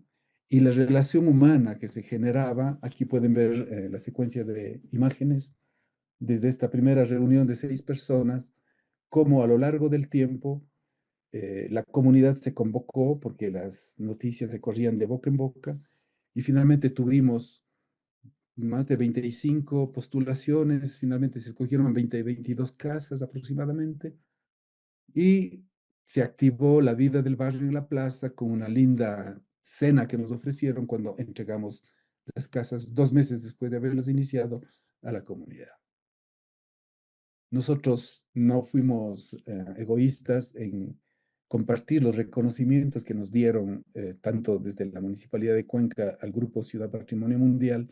Trasladamos esos reconocimientos a la comunidad y particularmente al grupo de Susudel, que viajó a Cuenca a compartir sus conocimientos sobre este tipo de experiencias. Entonces, estas imágenes reflejan precisamente eso. Luego pasamos y con esta es la parte final ya de mi presentación, pasamos a las herrerías, que es el otro tramo importante de las salidas de la ciudad, de las vías de la ciudad, que se conecta a una vieja casa de hacienda, que es la gran casa que está a la imagen de la pantalla, de la imagen, de la fotografía que están viendo, fotografía aérea. Y todas las casas que fueron consideradas para la campaña de mantenimiento en las herrerías. No voy a aburrirles mucho con mi voz, solamente quiero dejarles en este caso a que vean un video que fue un video desarrollado por uno de nuestros estudiantes, en donde se puede observar un poco el trabajo que hicieron.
Bueno, esa es la experiencia, con menos voz y con imágenes, ¿no? En las últimas imágenes ustedes podían ver a todos los actores de una fiesta cívica, ¿no? Desde el representante o los representantes del alcalde. El alcalde estaba de viaje en ese momento, pero estaba el rector de la universidad, el representante de Fuerzas Armadas, estaba el cura de la parroquia, estaban todos los poderes locales, digamos así, y y claro, fue una linda fiesta que finalmente ha unificado a la comunidad. Yo hice un recorrido la semana pasada por este barrio a propósito de esta presentación. Y aquí podemos ver algunas de las imágenes de la situación actual. La campaña fue del 18. La situación actual de ese patrimonio recuperado es el que ustedes pueden ver, las relaciones de colores, ¿no? Los puntitos de colores relacionan al plano, digamos, a la fotografía aérea con las imágenes que he recogido hace pocos días. Y como pueden ver, es un patrimonio que está allí, que no se ha transformado, que es un patrimonio que ha tenido una nueva oportunidad de vida. Incluso me dio gusto ver que subsisten herreros en la calle, que era un riesgo que estábamos corriendo de perder porque se ha ido transformando el uso de estas edificaciones a un uso un poco más, más comercial relacionado con la alimentación. Nuestras viejas casas también han sido objeto de intervenciones artísticas, de decoraciones que en cierta forma se han puesto de acuerdo los vecinos del barrio, reivindicando sus orígenes en el mundo del trabajo del hierro. Y las pequeñas casitas en general se mantienen en manos de los antiguos propietarios. Esto es bastante claro en el caso de acá de las herrerías. Podemos ver aquí una casa que fue muy desafiante, la casa de 3 plantas que está ahí al fondo.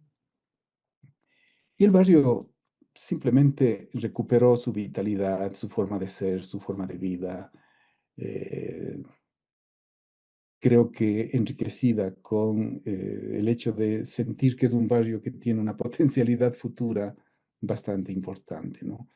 También hubo personas que recuperaron, digamos que emprendieron nuevas iniciativas económicas, lo cual es comprensible y normal. Muchos de los del barrio se volcaron hacia la producción de alimentos, pero son todos alimentos relacionados con la cocina tradicional cuencana. Eso es muy interesante. Lo que quiero subrayar en este caso es que no pululan aquí negocios de celulares o de grandes corporaciones o de incluso de la función pública o grandes negocios ecuatorianos. No, no. Lo interesante es que como fruto de estas intervenciones, tanto en San Roque como en Los Herreros, eh, la vitalidad del barrio se mantiene, ¿no? Y por lo tanto, creo que tenemos razones para pensar en que ha habido una acción exitosa, no solamente en la recuperación de las casas, sino también en la vitalidad social del barrio, en eso que yo he llamado en algún artículo la restauración de la vida social del barrio. Esto que se está descomponiendo día a día por las nuevas tecnologías, por lo que pasa en el mundo, por las nuevas economías, etcétera. Me dio mucho gusto ver un precioso, pequeñito mercado en el uso de la plaza del barrio, un mercado reversible que se puede ver en estas imágenes, pensando en que esta casa viene de esta situación, ¿no? Yo tuve mi primera vinculación con esta casa en el año de 1986, cuando era joven estudiante de la Universidad de Roma, hice una visita a Cuenca y allí encontré esta situación de la casa de Chavarchimbana, ¿no? Se tuvo la buena iniciativa por parte de la Fundación Paul Rivet de promover la restauración de esta casa, y esta casa, que ya era una casa municipal, que estuvo a punto de ser demolida, fue el inicio de la recuperación de la casa y luego de la plaza del Herrero y luego del barrio de los Herreros, ¿no? Pero todo nació aquí. Aquí pueden ver la casa restaurada, la plaza intervenida y consecuentemente la línea no nos permite, pero detrás de todo esto está el barrio de los Herreros recuperados. Estas son algunas imágenes actuales, las 3 de abajo son 3 imágenes de ahora, de los viejos y queridos vecinos del barrio de los Herreros. Me ha dado mucho gusto ver una plaza con vitalidad, con niños todavía, lo que casi está desapareciendo de los contextos urbanos nuestros por temas de inseguridad, etcétera. Y quiero finalmente reconocer que al inicio de todo esto hubo un grupo de personas soñadoras como Christy Hengst, que es una artista norteamericana, que nos visitó y con quien hicimos el monumento del herrero en el año de 1996. Ella construyó estos hornos conjuntamente con su esposo, Helmut Hillenkamp, que es herrero, que está acá, con quien hicimos este homenaje a la vitalidad, a la fuerza, a la creatividad de los herreros del barrio. ¿No? Ahí estamos colocando el monumento al herrero, que entre paréntesis necesita ya una acción de restauración.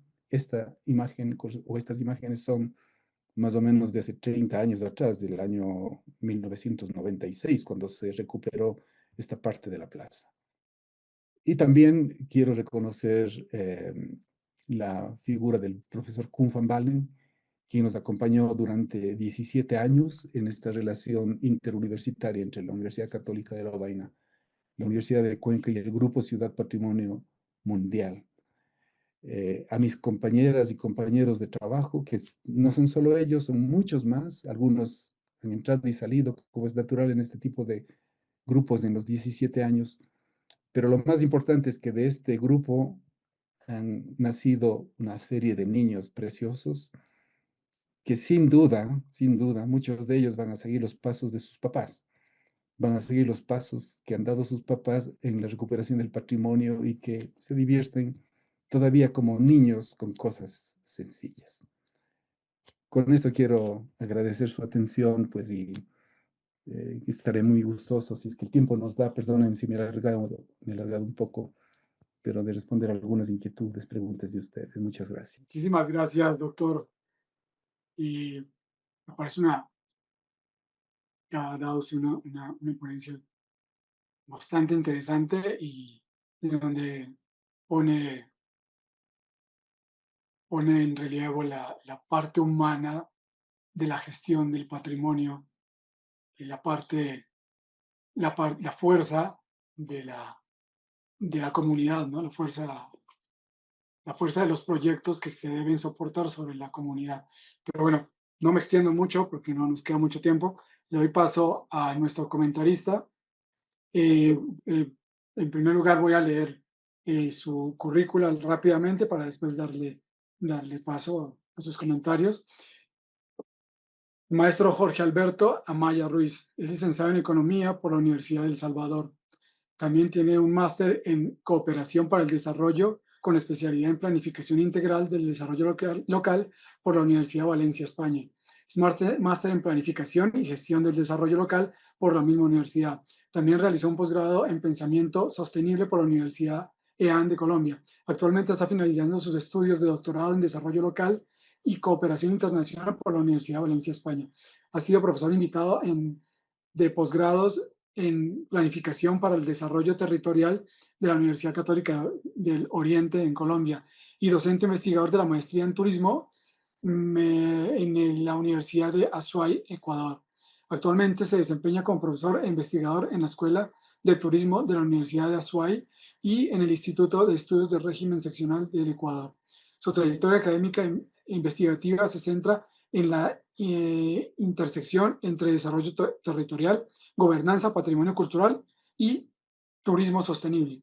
Ha participado en proyectos internacionales como el Team Minga, Universidad Louvain y la Universidad de Cuenca y el proyecto europeo Recetas, Fondos Horizonte del 2020. Cuenta con más de 15 años de experiencia en la formulación, gestión y evaluación de proyectos territoriales y de investigación y de inversión pública, perdón, habiendo trabajado en procesos de planificación local, fortalecimiento institucional y cooperación interuniversitaria en España, Ecuador y Centroamérica. Muchas gracias, maestro. Tiene usted la palabra. Muchas gracias, arquitecto Paipilla, a la Universidad Autónoma de México a través del PUEC por la invitación, por justamente comentar esta linda, diría, exposición que ha hecho el doctor Fausto Cardoso, en el cual también hemos compartido mucho de la trayectoria que él ha trasladado. He formado parte de esas experiencias y para mí, pues, primero es un orgullo poder trasladar algunas reflexiones alrededor de lo que es su trayectoria como investigador, como docente y creo que como activista del patrimonio, como lo hemos visto alrededor de toda su ponencia. Bueno, me pareció muy interesante la introducción que hace el arquitecto Fausto Cardoso. Primero porque pone un elemento contemporáneo que creo yo que en esta cuestión de lo territorial y el patrimonio es central, ¿no? Es central, estructurante y yo diría hasta preocupante, ¿no? Este elemento del contexto y la atmósfera cada vez más compleja en la cual vivimos de una manera global y multinivel, ¿no? Entender justamente estas debilitamiento que han tenido las instituciones políticas a diversa escala, creo que es central, porque eso marca mucho justamente cómo la configuración de poderes termina justamente determinando la manera en cómo los territorios se desenvuelven, ¿no? Y que también es importante entender desde esa visión inversa, ¿no? De lo local hacia lo global, cómo justamente las comunidades terminan siendo espacios donde la organización y el patrimonio se convierte en un fortín, diría yo, ¿no? Un fortín donde justamente se traduce la territorialidad y ese derecho, ya no tanto a la ciudad, sino que al derecho al territorio, ¿no? Diría, lo cual eso lo hemos visto a lo largo de toda la exposición que ha hecho Fausto y creo que es importante, ¿no? Tenerla en contexto e iniciar con eso, primero porque justamente lo que ponemos en valor es que lo local termina siendo justamente ese hecho de resguardo, ¿no? De poder justamente entender de que la vida se construye a partir de esos valores y a partir de ese compartir y de esas capacidades cooperativas, solidarias, resilientes, diría, ¿no? Y que obviamente justamente esos conflictos también encuentran resistencias y eso es importante también tenerlo y donde el patrimonio puede ser un elemento sumamente vertebrador en esa parte de construir territorio, ¿no? Pero también nos devela una cuestión que obviamente se ha estudiado mucho, hay grandes académicos y pensadores que lo han venido desarrollando, que es justamente esa cada vez más preeminencia, ¿no? Del mercado alrededor de mercantilizar, ¿no? El patrimonio y donde justamente se dan estas situaciones de expansión territorial del capital, ¿no? Acumulando, pero a la vez también generando procesos de despojo, ¿no? Y que justamente nos ponen en cuestión cómo las ciudades y los territorios y el patrimonio eh, tienden a ser justamente elementos que cada vez son más objeto de deseo, cada vez más apetecidos, porque justamente ahí hay un elemento importante sobre el cual hay una alta rentabilidad y retorno económico, lastimosamente, ¿no? Pero que también muestran también una paradoja, ¿no? A veces justamente este tipo de estrategias terminan justamente siendo un oxímoron en el sentido de que buscan ciudades con grandes significativas manifestaciones de autenticidad territorial, pero que terminan justamente a lo largo de que esa inversión se va generando, drenando esa misma riqueza a través de procesos de especulación, de regeneración urbana, de gentrificación y donde justamente pues el turismo pues termina siendo un elemento, ya no sé si raíz o efecto de, ¿no? De otro tipo de circunstancias. Creo que eso es importante porque nos marca mucho en el contexto en que estamos, pero también pone, creo yo, y quiero ser optimista en ese sentido a partir de la exposición de Fausto, el hecho de que lo local puede ser un elemento contrahegemónico y donde justamente podemos encontrar espacios que nos animen a, a seguir adelante, ¿no? Y realmente entender que el patrimonio va más allá de esa visión monumental, técnica, institucionalizada de entenderlo, sino que una visión mucho más vibrante, humana, de entender justamente a dónde están esos elementos centrales del patrimonio.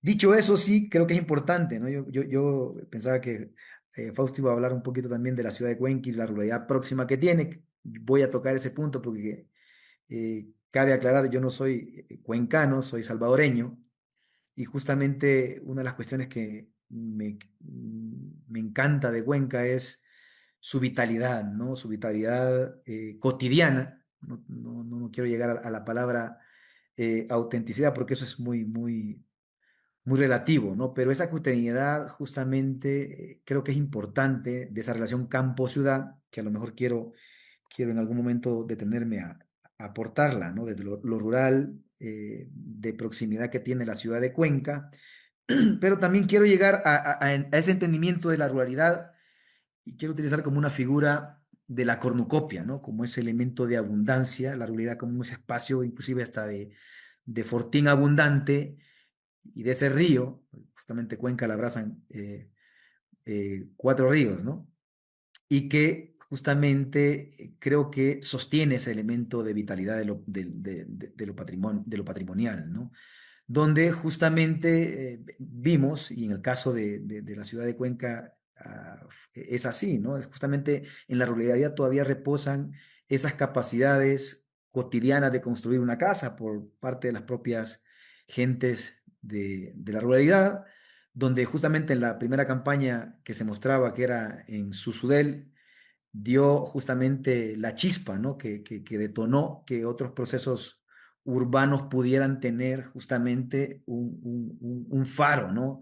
Que muestre que el camino es posible también en la ciudad, de entender de que el patrimonio puede estar fuertemente apoyado por las personas y sus capacidades.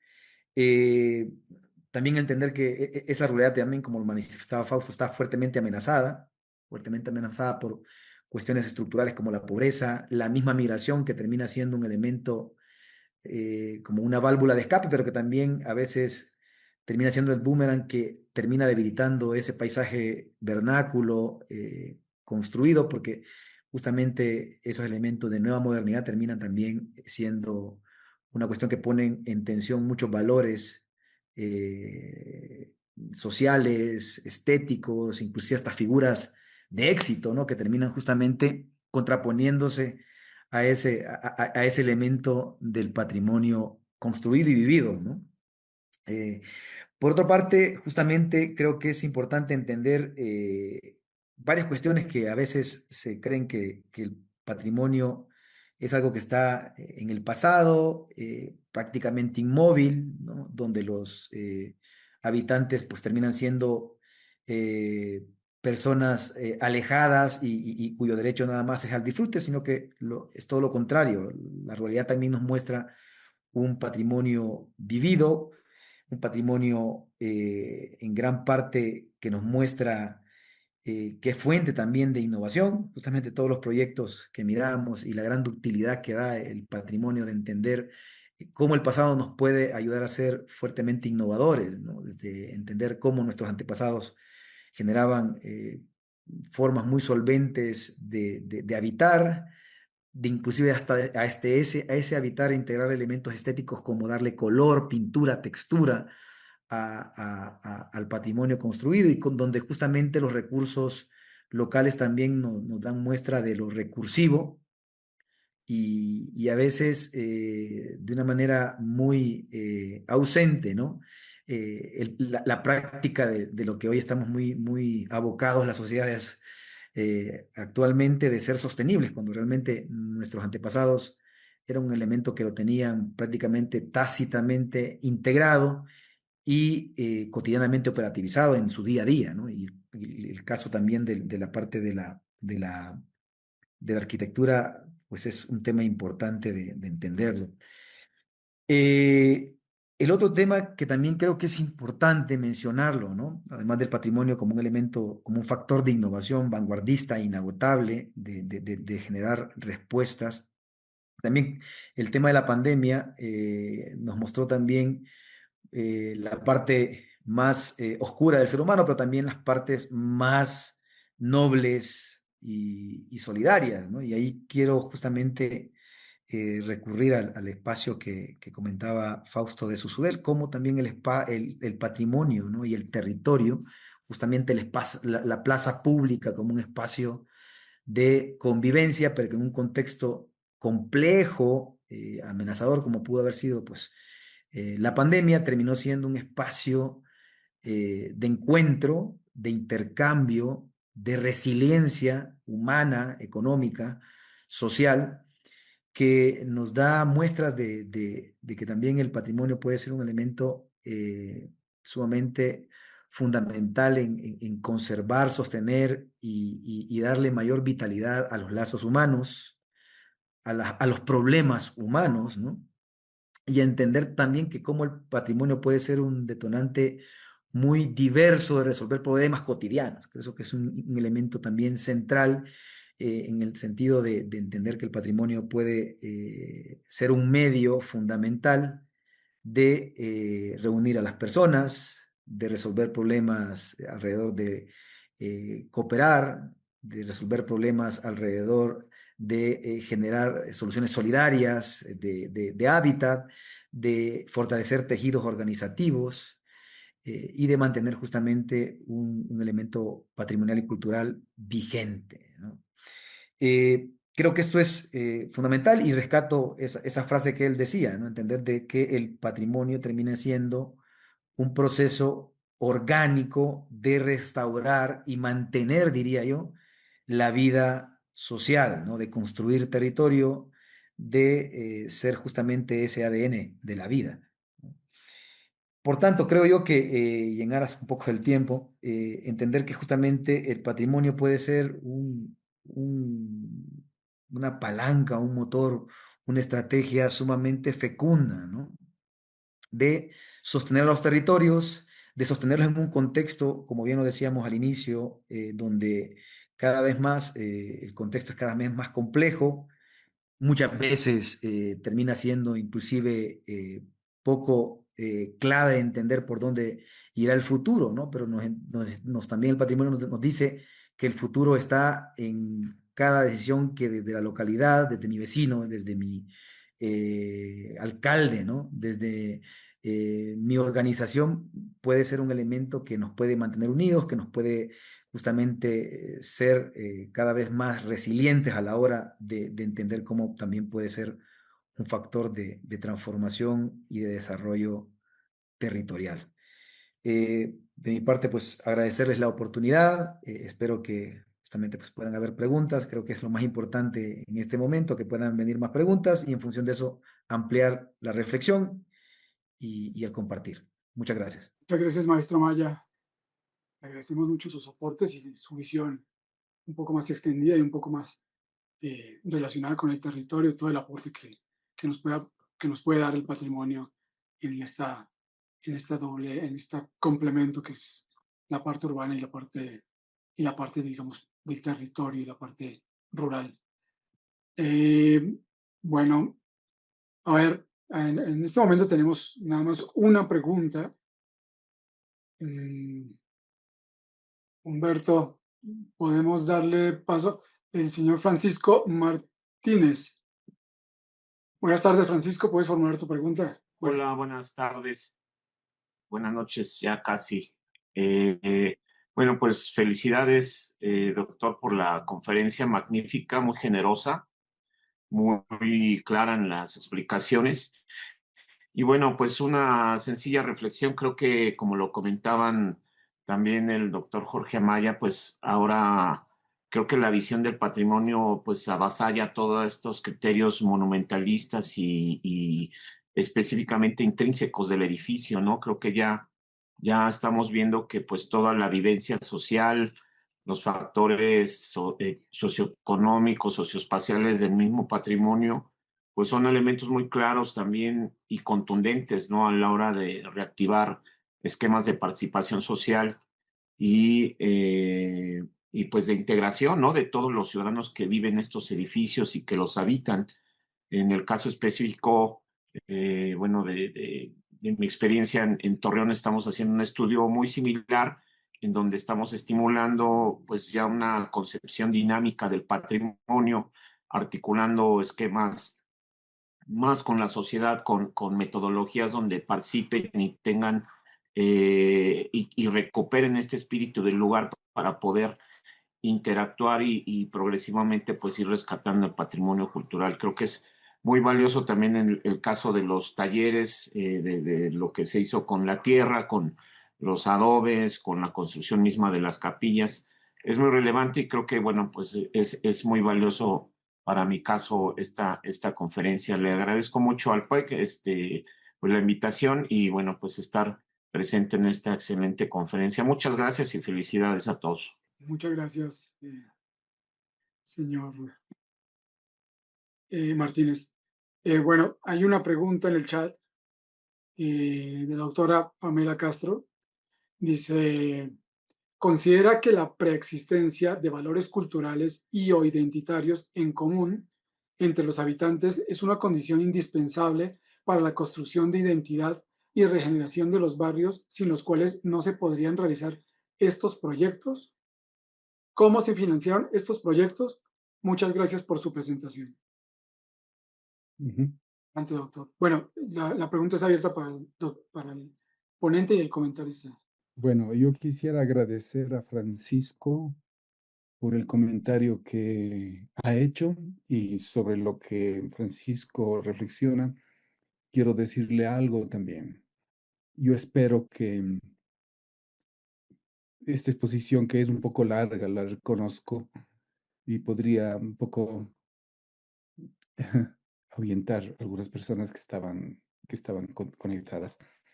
Pero bueno, la idea era mostrar también que a lo largo de todo este proceso hubo un proceso que no tenía una meta eh, específica y clara y rígida. Hubo un proceso en la que el trabajo de investigación se fue adaptando al conocimiento del territorio, a las circunstancias y a las cosas que las propias experiencias iban generando. Y creo que este es uno de los aspectos más ricos de lo que nosotros hemos podido vivir en Cuenca. Entre paréntesis, quiero decir que en estos procesos han participado solamente desde la perspectiva de la universidad muchas personas, muchas personas. Es muy difícil nombrar a todas. Por lo tanto, no es el trabajo de una persona, es un trabajo de un equipo muy grande, pero muy sintonizado y muy comprometido con los lineamientos del proyecto. Regreso a la reflexión, a las preguntas. Algunas cosas fueron surgiendo como resultado de las primeras experiencias, ¿no? Fueron brotando como ramitas de un tronco. Y el taller de los niños, la reactivación del espacio público, la creación de los hornos, eh, los huertos, la recuperación de los huertos, la relación campo-ciudad, de la cual Jorge tuvo que hacer alguna referencia porque yo prácticamente no la toqué. Todo esto ha sido como consecuencia de un proceso de trabajo que ha ido mostrando cosas, que ha ido echando luces y que ha ido sugiriendo, insinuando caminos que luego fue asumido por la universidad. Y en el caso de la pregunta que Pamela nos plantea, es bien interesante, Pamela, lo que plantea sobre si la necesidad de una preexistencia es algo que tiene que darse para que este tipo de iniciativas caminen. Yo pensaría honestamente que el patrimonio sí pesa en la sensibilidad de la comunidad, ¿no? Porque con algo de investigación, el patrimonio puede comenzar a mostrar sus lados ocultos. Podemos empezar a descubrir los elementos históricos, los elementos antiguos, los elementos escondidos, aquellas cosas que incluso para las comunidades son subvaloradas y que para la persona que viene desde afuera, como nosotros, tienen valor. Esos intercambios en relación con los valores de patrimonio han sido importantes para tomar la decisión incluso sobre las edificaciones en las cuales hay que trabajar. Sin embargo, al mismo tiempo creo que es posible, ¿no? Conversar de inicio con la comunidad sobre la base de la recuperación simplemente del espacio vital, más allá de la patrimonialidad. Yo pienso que esto es absolutamente viable porque se trata de mejorar la calidad de vida de las personas, porque se trata de crear inclusive valores patrimoniales. ¿Por qué no? ¿Por qué no podemos nosotros construir nuevos valores patrimoniales? De hecho, en Cuenca hay algunas experiencias en este sentido también. Y por lo tanto, yo no veo como una cuestión que no pueda ser desarrollada el hecho de que en comunidades en donde aparentemente no hay patrimonio, podamos redescubrir un cierto patrimonio o construir un patrimonio colectivo que sea el elemento movilizador para este tipo de iniciativas. En relación finalmente con el financiamiento, con los financiamientos, las primeras campañas de mantenimiento, a más de aportes personales y cosas muy elementales, digamos así, fuerza de trabajo y tal, nosotros tuvimos aportes muy chiquitos para las 52 primeras casas de alrededor de $10,000 en herramientas, en materiales y en insumos de la construcción por parte de los pequeños gobiernos locales regionales. Por lo tanto, $10,000 para 50 casas nos da alrededor de $500 por casa, digamos así, si queremos dividirlo matemáticamente. Sin embargo, lo más importante, creo yo, fueron las contribuciones humanas en este caso, ¿no? Que no tuvieron un costo que podía ser valorado. Y por el otro lado, en las campañas grandes de Cuenca, allí tuvimos 2 inversiones grandes de la Municipalidad de Cuenca que fueron súper importantes. La una me parece que estuvo en cerca de $120,000 para 23 casas, que tampoco, si lo vemos desde la perspectiva del costo de una restauración de edificios, es realmente muy poquito. Y en el otro caso, tuvimos una inversión mayor todavía de la Municipalidad de Cuenca también de $170,000. Por lo tanto, la inversión económica fue subiendo en su nivel en función a la maduración también de este tipo de iniciativas. La de $170,000 incluía además un proceso de monitoreo posterior, que es otra cosa importante a la que no me he referido por falta de tiempo, cómo damos seguimiento a lo que hemos hecho y a su forma de mantenerse. Y también incluía la publicación de un libro que resuma la experiencia de las herrerías particularmente. Pero en este momento no hay más preguntas. Yo tengo un par de preguntas. Esta exposición de usted me deja una idea rondando en la cabeza. Y es una frase de un libro que dice que es el eterno retorno al origen. Esto estoy planteando metodologías y sobre todo cohesión social necesaria para poder construir nuestras ciudades, nuestros lugares de habitación. Y no tanto en términos de origen de territorio como de prácticas sociales, en donde la unidad, lo que usted decía de un solo hombre no puede construir una casa, pero 10 sí pueden construir 10 casas, me parece un pensamiento absolutamente bello, absolutamente iluminador. Y de allí parte mi primera pregunta es, ¿cómo ve usted el llevar este tipo de estrategias en donde se presta o se pudo desarrollar muy bien en un contexto rural, en donde son otras prácticas, otro tipo de valores y otros ritmos, al llevarlo usted a un entorno histórico urbano? ¿Cuáles fueron las conclusiones en que, digo, cómo hizo usted o cuáles problemas y cuáles virtudes piensa usted que tuvo este proceso al llevarlo al barrio de San Roque? Uh-huh. Y de allí nace mi segunda pregunta y es, nosotros aquí en México tenemos unas instituciones de protección del patrimonio que, digo, no tienen la fuerza necesaria para proteger todo el patrimonio, pero sí hacen una labor titánica a partir de los pocos recursos que tienen. Pero, y enfrentarse a ellos, sobre todo cuando se hacen intervenciones en contextos históricos y en un elemento patrimonial, y ellos tratan de estar presentes, y es todo un proceso el que se tiene que llevar de valoración y de intervención y de conservación de un inmueble o un elemento patrimonial, y más si se da en término más urbano, digo, no solo el elemento, sino más en un contexto urbano. No es tan fácil. Es un proceso un poco dispendioso y a veces imposible. ¿Cómo funciona esto allí en Ecuador y cuáles fueron sus conclusiones en eso, en llevar este sistema rural a un contexto urbano patrimonial. Gracias.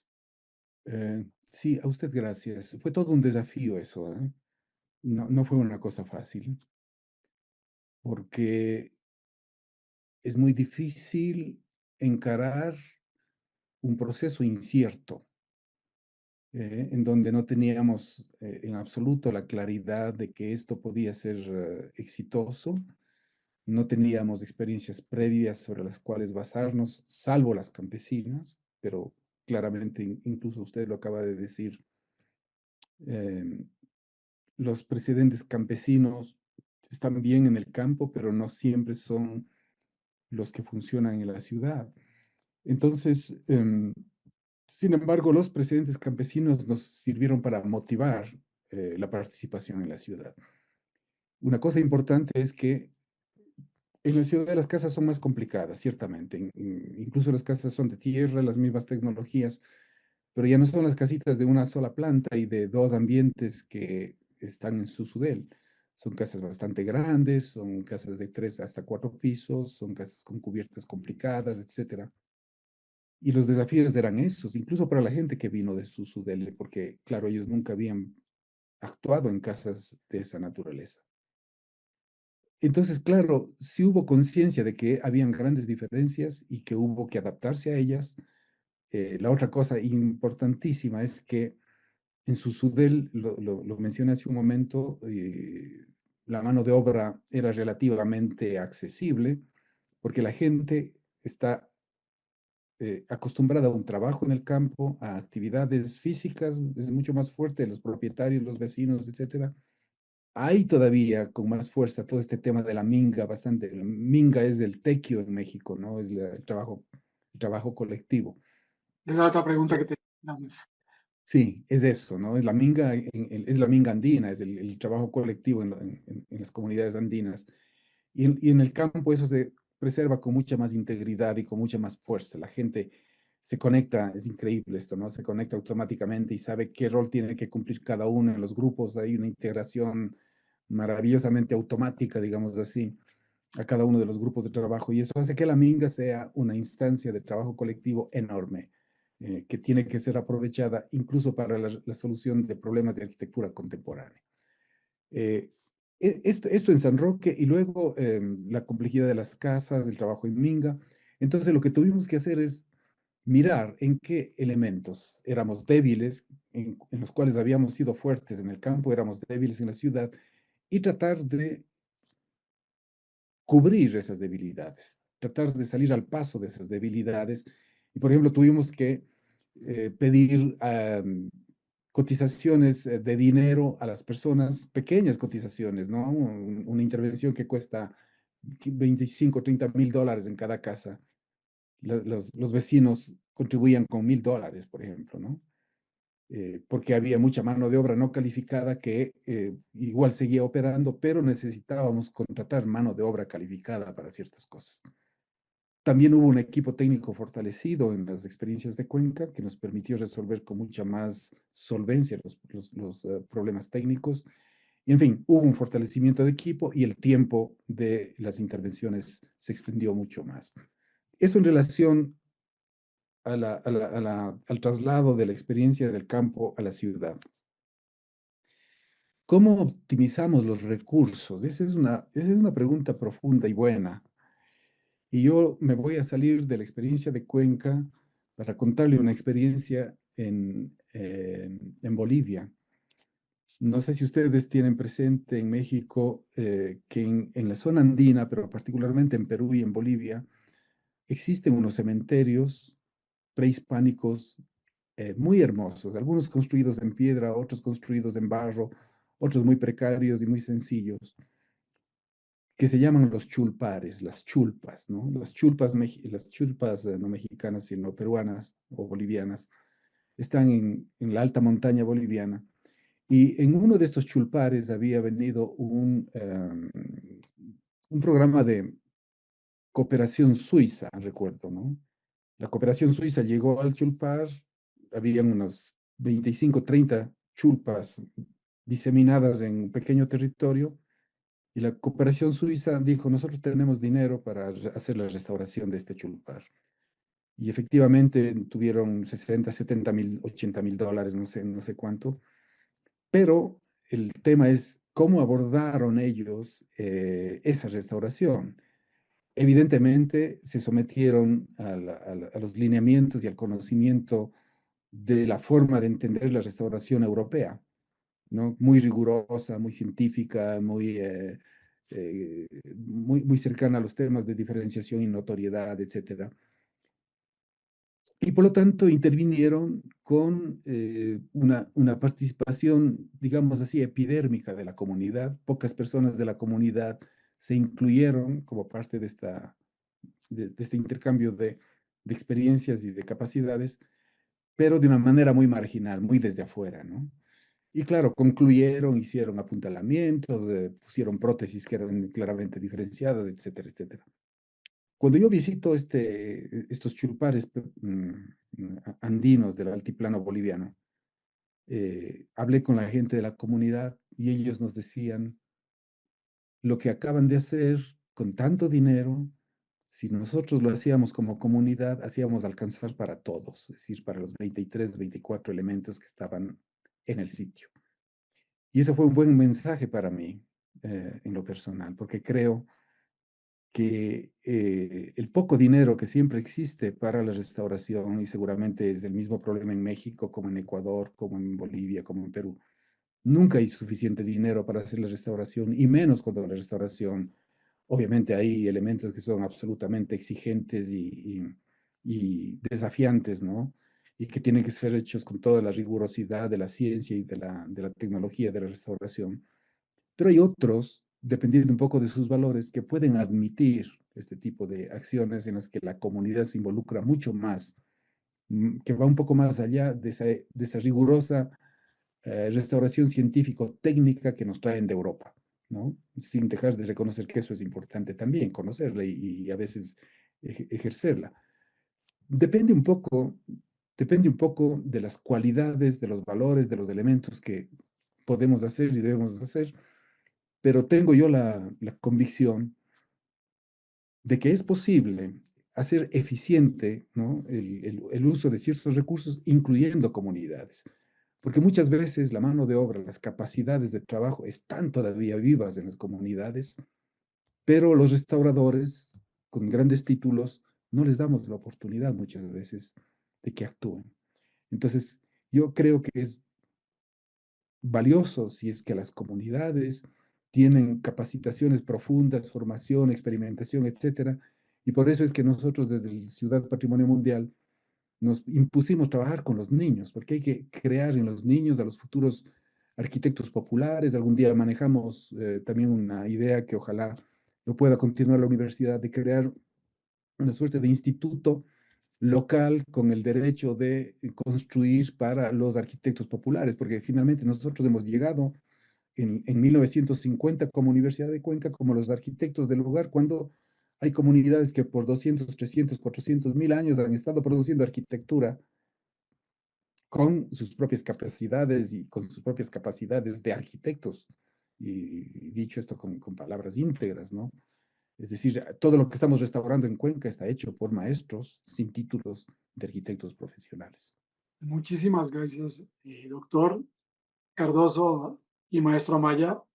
Pues ha sido una sesión bastante, pero bastante enriquecedora, con una visión alternativa, igualmente válida y que nos aporta muchísimas enseñanzas, pero sobre todo perspectivas que son interesantes de abordar y empezar a estudiar en contextos un poco más urbanos.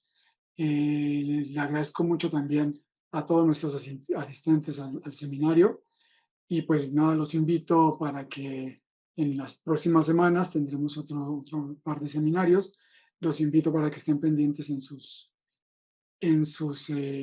redes locales, en sus redes sociales para que nos acompañen. Muchas gracias a tanto a las personas que nos acompañaron desde México, pero también hay personas que nos acompañan desde varios países de la región. Según logré ver, hay personas del Brasil, de Colombia, del Ecuador, de Perú, entre las que, obviamente, de México, entre las que pude ver. Bueno, muchísimas gracias y feliz noche. Ha sido un placer verles y saludarles. Gracias a ustedes por la oportunidad. Una buena noche. Gracias, buena noche, que estén muy bien. Gracias, feliz noche. Feliz noche.